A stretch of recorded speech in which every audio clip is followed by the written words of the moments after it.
The human security of North Koreans today is even much worse than it was right pre-COVID.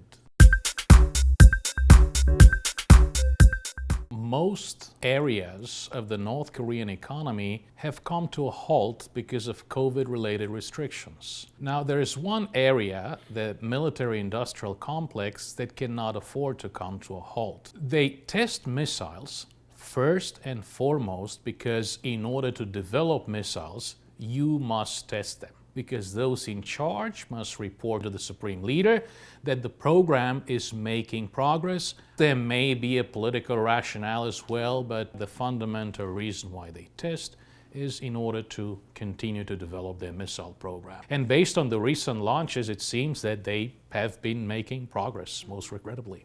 There is a second part to the rationale behind the launching of missiles. North Korea has customers and buyers. They've sold missiles and missile parts to Iran, for example. It is very important to prove your client base, your customers, that you continue to stay competitive despite COVID and despite the lockdowns. That might also be part of the story. The Biden administration is dealing with a very complex set of issues on the home front here in the United States and abroad as well. So where do we stand on Korean Peninsula issues? Of course, Ambassador Song Kim is an extraordinarily experienced diplomat, so knowledgeable of Korean Peninsula issues in the entire region. Kurt Campbell at the NSC, and then Dr. Chung Park at EAP, the U.S. State Department. So we do have experts in senior positions with a very good, very solid grip on Korean Peninsula issues, North Korea.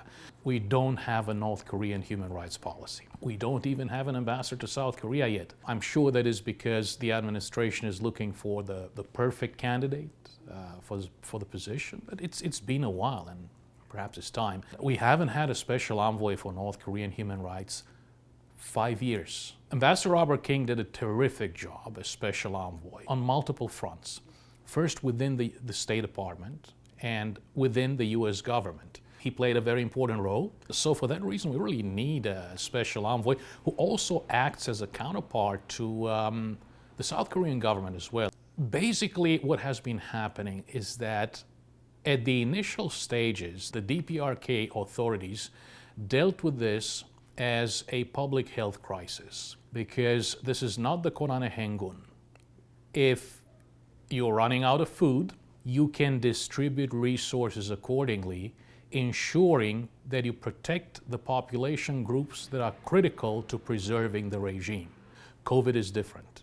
If you end up with a massive COVID outbreak in the capital city of Pyongyang, then the very survivability of the regime is in danger.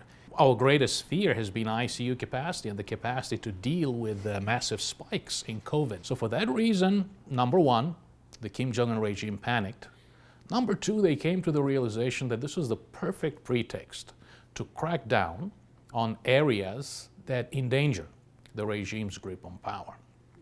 They began cracking down on border crossings. The number of North Korean escapees arriving in South Korea has dramatically declined. They decided to crack down on information coming in from the outside world. People are punished much more harshly for accessing this content, and especially for selling or distributing this content. We have had very credible reports of executions. The entire world will be going through a COVID reset. North Korea will be going through a COVID reset, no doubt about that.